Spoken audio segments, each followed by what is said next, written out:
বিশাল হৈছে মোৰ পাতি লোৱা ভাইটি। বিশালৰ লগত মোৰ পাৰ্সোনেল সম্পৰ্ক, এটা ঘৰুৱা সম্পৰ্ক।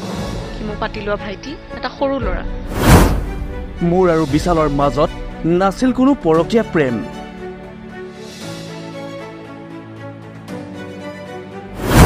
মই প্ৰলোভন দি বিশালৰ পৰা একো ল'ব নোৱাৰো।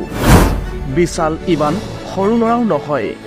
সি ইমানো সৰু নহয় যে তাক মই ধমকি দি, তাক প্ৰলোভন দি বা তাক মই দম দি পেলাই।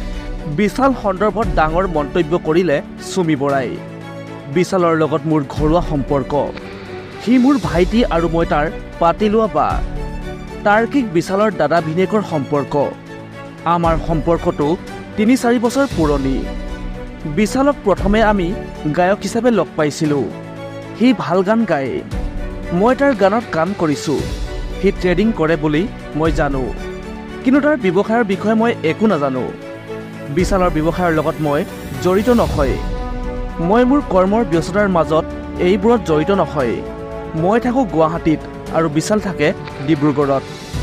বিশালৰ লগত থকা ভাইটিৰ সম্পৰ্কটো বহুতে বেলেগ ধৰণে লৈ লৈছে। বিশাল আৰু আমাৰ পৰিয়ালৰ মাজত খুব ভাল সম্পৰ্ক। বিশালৰ মন আছিল আমাৰ বিয়াখন এনেদৰে পাতিবলৈ। এইদৰে প্ৰথমবাৰলৈ বিশালৰ সম্পৰ্কে মন্তব্য কৰিলে চুমি বৰাই। News desk report, Assam media 24।